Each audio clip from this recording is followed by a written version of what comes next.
விழுப்புரம் மாவட்டத்தில் கடந்த 48 மணி நேரமாக பரவலாக மழை பெய்து வருகிறது. மழை காரணமாக 3 பேர் உயிரிழந்துள்ளதாக கூறுகிறார் விழுப்புரம் செய்தியாளர் கோபிநாத், தொடர் மழை காரணமாக என்ன மாதிரியான பாதிப்புகள் ஏற்பட்டிருக்கு? விழுப்புரம் மாவட்டத்தில் பார்த்தீங்கன்னா கடந்த 2 நாட்களாக நல்ல மழை பெய்து வருது. மாவட்டம் முழுவதும் பார்த்தீங்கன்னா விழுப்புரம், திண்டிவனம், உளுந்தூர்பேட்டை, கள்ளக்குறிச்சி, திருக்கோளூர் பகுதியில் பலத்த மழையை தொடர்ந்து விட்டு பெய்துட்டு இருக்கு. அதை பார்த்தீங்கன்னா 1 மணி நேரத்துக்கு ஒரு முறை நல்ல மழை பெய்துட்டு இருக்கு.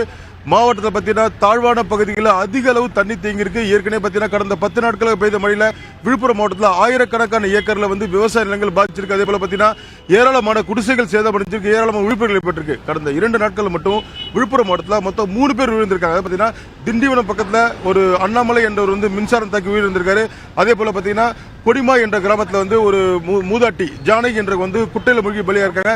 இதே போல நேற்று விழுப்புரம் மாவட்டம் எடப்பாடி என்ற கிராமத்தில் ஐயனார் என்பவர் நேற்று முழுவதுமே ஒரு உடல் கிடைக்கல. தற்போது ஒரு உடல் கிடைச்சிருக்கு, நீரில் மூழ்கி பலியா இருக்காரு. மாவட்டத்தில் பார்த்தீங்கன்னா 2 நாட்களாக பெய்த மழையில கடுமையான போக்குவரத்துல, சாலை போக்குவரத்துல கடுமையான பாதிப்பு ஏற்பட்டிருக்கு. ஏராளமான சாலைகள் முற்றிலுமா சேதமடைஞ்சிருக்கு. நம்மளிடையே பார்த்தீங்கன்னா விழுப்புரம் பகுதியை சேர்ந்த ஒரு பிரமுகர் இருக்காரு, அவர்கிட்ட கேட்டு தெரிஞ்சுக்கலாம். அதை பார்த்தீங்கன்னா சார், இப்போ 2 நாளா என்ன மாதிரியான கஷ்டங்கள் அனுபவிக்கிறீங்க, உங்களோட நிலைமை எப்படி இருக்கு? இந்த மழை 2 நாளா பெய்யறதுனால ரொம்ப பொதுமக்களுக்கு ரொம்ப இடையூறா இருக்குது.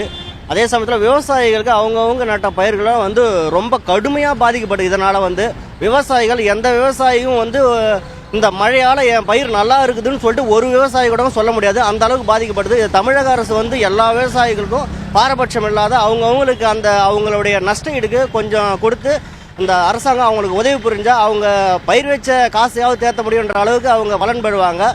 இந்த மழை இதனால் தொடர்ந்து நீடிச்சா விழுப்புரம் மக்களுக்கு ரொம்ப இடையூறாக இருக்கும். இந்த மாவட்ட நிர்வாகம் பஸ் ஸ்டாண்டில் தேங்கி தண்ணீரை உடனடியாக அப்புறப்படுத்தி ஓரளவுக்கு சரி செஞ்சுக்கிறாங்க.